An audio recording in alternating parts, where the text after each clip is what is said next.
Getting sick with COVID-19, folks, it's going to get a lot more expensive for a lot of us as most of the major health insurers are tweaking their rules. PCS Advisers managing partner Paul Seegert is a benefits expert, and he tells KRLD's Chris Summer that people will soon have to pay some more out-of-pocket dollars for testing and for the treatments that are involved. Well, it's a really interesting story. The insurers voluntarily decided to waive out-of-pocket costs for COVID treatments, especially those that got hospitalized for COVID. The reasoning behind that is the interesting part, I think. They did it voluntarily for a couple of reasons. One was that they were facing the likelihood that it would be required of them by the government.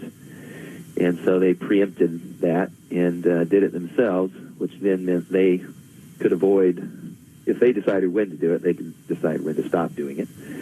And then the other reason for it was that they are governed by the medical loss ratio rules that came in with the Affordable Care Act that says they have to spend 85 cents for every dollar they collect in premium on a claim, and they get to keep 15 cents.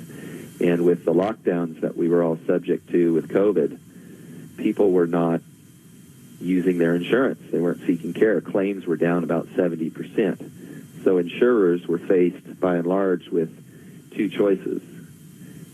Give big fat refund checks or figure out other ways to spend this money.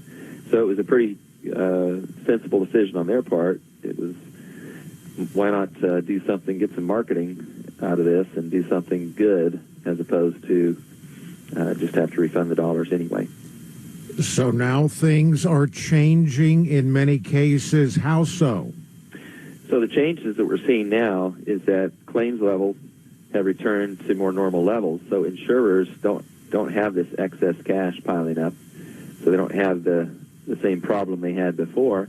And as a result, they are sunsetting these policies of waiving out-of-pocket costs for COVID treatments and COVID hospitalizations.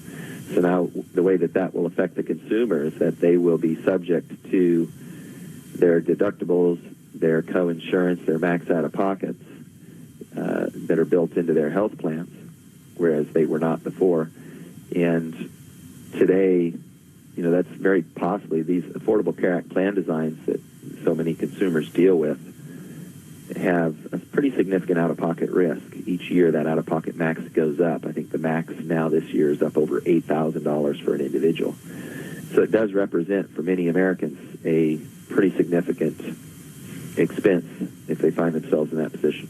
What is the best course of action? Should we call our insurance company so we know what the latest rules are? What do you recommend?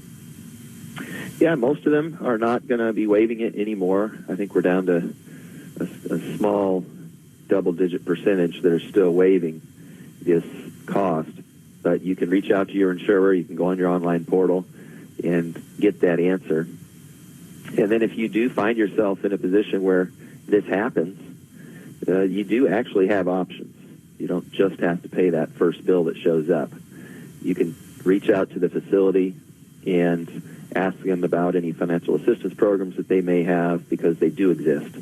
And oftentimes, even though that first bill might have a really big number on it, with some conversations with that provider, you can find that there are some other options to get that reduced. And that is benefits expert Paul Seegert at PCS Advisers.